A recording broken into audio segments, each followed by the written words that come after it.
We landed in Vietnam, and our very first stop was a quick one-night pit stop. After some searching, we found a small town near Hanoi called Ninh Binh.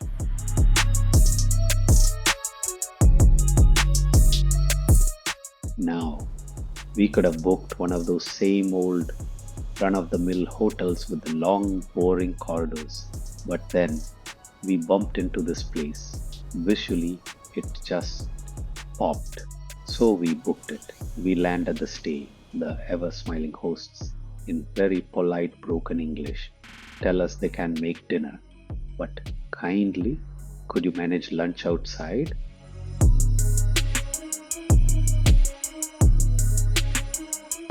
At first, we felt a little off. But hey, we're here for an adventure.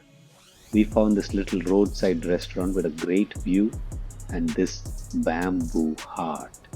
It had that distinct built for honeymoon couples vibe. So, obviously, we had to pick it. We ordered some simple food and then we got to work. Art directing our juice glasses, using the heart for framing.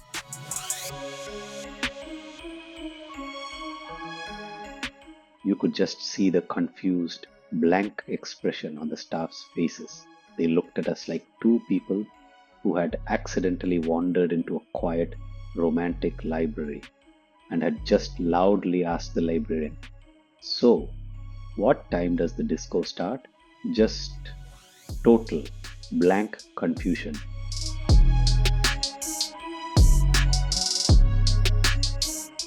Now, back to the stay. Simple cottages, decently maintained and run by a tiny, super efficient staff. The landscaping was perfect and it was surrounded by Karst.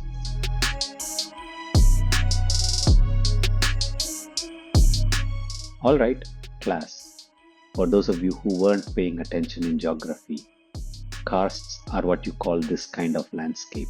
Basically, it's just the epic jungle covered straight up and down mountains you see in any movie that needs a lost, forgotten world in a hurry.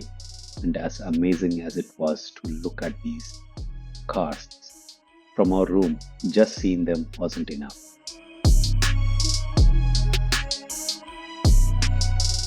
The host shows us a list of local sites. We weren't keen until we saw one word: boating. Not just any boating, boating through caves. Yep. Suddenly we were excited. A cab is arranged. Our friendly driver arrives. We pop in, and as we're driving, being a foodie, my eyes immediately lock onto something on the roadside. A full on cooked goat.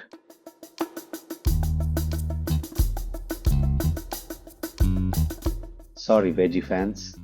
Please bear with us for a few seconds. We were told it's a huge local specialty. De Nui, or mountain goat, they graze on the herbs on the same karst mountains, and these restaurants just have them ready to go. Passerby can just stop, get a slice, and be on their way. It was efficient. It was like a butcher shop, a restaurant, and a drive-thru, all rolled into one.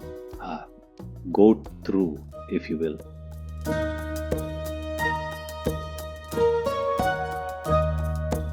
Anyway, back to the main event. We reach the lake, ticketing is smooth, and we're assigned our boat person, a lovely middle-aged lady who, with just her presence, radiated an aura of "don't worry, I got this."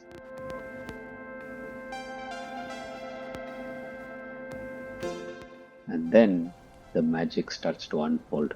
Karsts again, everywhere. Bigger this time, and if you're getting King Kong vibes, you're 100% correct. This exact spot. Trang An is where they filmed Kong Skull Island. And the best part? The boat is being hand-rowed.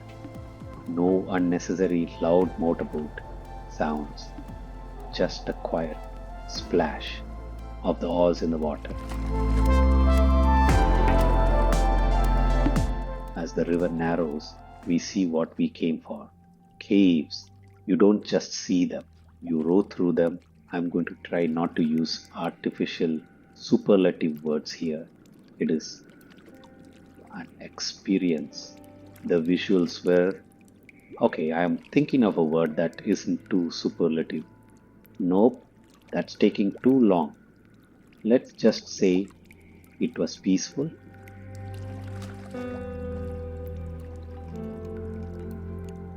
Some of the caves are lit with these subtle, beautiful lights, giving it this ambience that just makes you want to whip out your phone and bite social media immediately with the capture. There's a small pit stop at a temple with a koi pond and a scenic ramp over the lake, leading up to a scenic outcrop of, yep, you guessed it, Karst.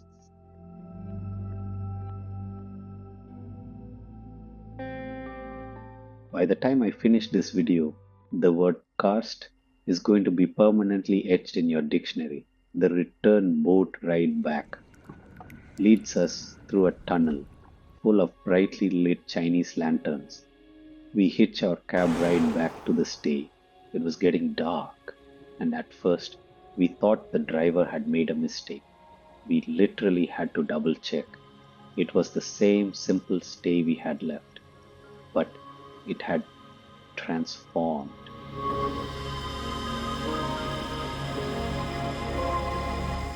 It was like showing up to your quiet, humble friend's house and finding out he's secretly a billionaire and this is his back garden.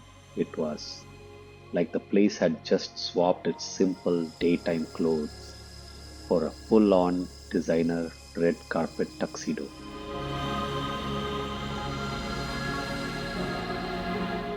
Then we had a simple dinner served with so much care and that same lovely smile.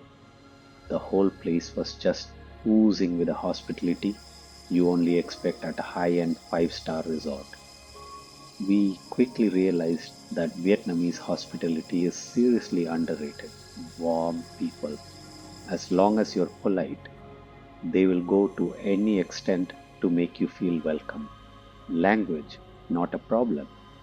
Their English is surprisingly good, and if all else fails, they are masters of Google Translate and a smile. It's like winning a game of charades every time.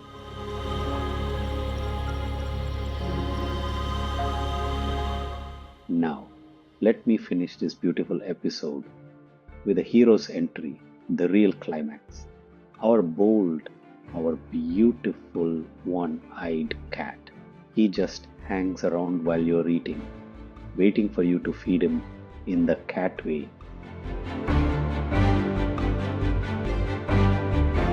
What's the cat way? It's I'm not begging for food, but my presence should denote that you can feed me. And with that, we wrap up this pleasant, warm, and completely surprising place. We check out and head to, well, that's for the coming episodes.